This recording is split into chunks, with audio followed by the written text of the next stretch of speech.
আসন্ন কোরবানির ঈদ ঘিরে অনেকটা আগেভাগেই পশুর হাট বসেছে দক্ষিণ চট্টগ্রামের ঐতিহ্যবাহী পশুর বাজার আনোয়ারা তৈলার দ্বীপ। এর মধ্যে জমে উঠেছে ওই এলাকার সরকার হাট পশুর বাজার। পুরোদমে শুরু হয়েছে পশু বেচাকেনা। সরকার হাট পশুর হাটে ভিড় করছেন আনোয়ারা ছাড়াও বাঁশখালী, পটিয়া, চন্দনাইশ, সাতকানিয়া, কর্ণফুলী সহ বিভিন্ন এলাকার ক্রেতারা। এসব এলাকার ব্যাপারীদের কেউ কেউ পশু কেনেন এই হাট থেকে। মঙ্গলবার সরেজমিনে সরকার হাট বাজার ঘুরে দেখা যায় কোরবানির ঈদ ঘিরে নানা প্রস্তুতি নেওয়া হয়েছে হাটে। নতুন ত্রিপল টানানোর পাশাপাশি পশু রাখার জন্য তৈরি করা হয়েছে বাঁশের বেষ্টনী, স্থাপন করা হয়েছে সিসি ক্যামেরা। গরু ছাগলের পাশাপাশি বাজারে এসেছে মহিষ। স্থানীয় ব্যাপারীরা সরকার হাট থেকে পশু কিনে বিক্রি করেন বিভিন্ন হাট বাজারে। এর মধ্যেই এই হাটে বিক্রির জন্য দেশের বিভিন্ন এলাকা পশু সংগ্রহ শুরু করেছেন পাইকারি বিক্রেতারা। আবার স্থানীয় খামারিরাও বিক্রির জন্য গরু নিয়ে আসেন এই হাটে। কেবল স্থানীয় খামারিরা নন, এই হাটে বিক্রির জন্য পশু নিয়ে আসেন দেশের উত্তরাঞ্চলের খামারিরাও। ঝালকাঠি, লালমনিরহাট, কুষ্টিয়া, ভোলা, চাঁদপুর, চাঁপাইনবাবগঞ্জ সহ দূর দূরান্তের বিভিন্ন জেলা থেকে পালিত ও কেনা পশু নিয়ে আসেন তারা। আসছি ভোলা থেকে আইসা এই প্রতি হাটটাই আসি, সাথে সাথে হাট করি আনছি 15টা, 2টা গরু দিচ্ছি।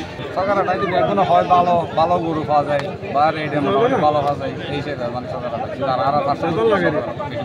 টানা 7মবারের মতো বেস্ট টিস্যু পেপার ব্র্যান্ড হিসেবে স্বীকৃতি পেয়েছে বসুন্ধরা টিস্যু। কোরবানির প্রায় 1 মাস আগে পশু বিক্রি শুরু হওয়ায় খুশি বিক্রেতারা।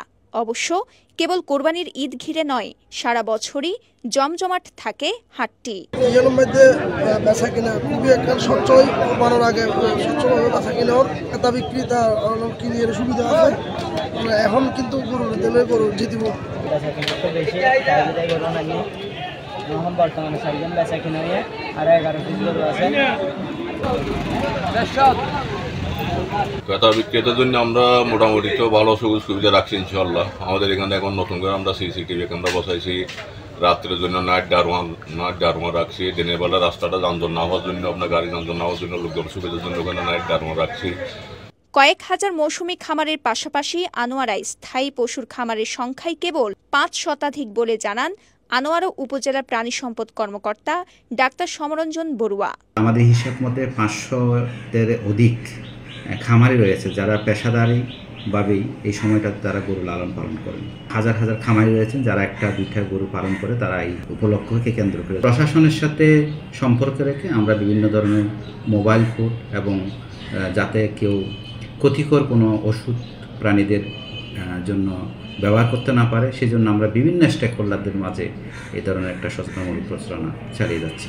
সরকারি তথ্য অনুযায়ী এবারের কোরবানিতে 50,000-এর বেশি পশুর চাহিদা রয়েছে আনোয়ারায়। তবে চাহিদার চেয়ে বাড়তি পশু প্রস্তুত রয়েছে উপজেলাটিতে। চট্টগ্রামের আনোয়ারা থেকে সুমন সার পাঠানো তথ্যচিত্রে সাফা মারওয়া, কালের কণ্ঠ।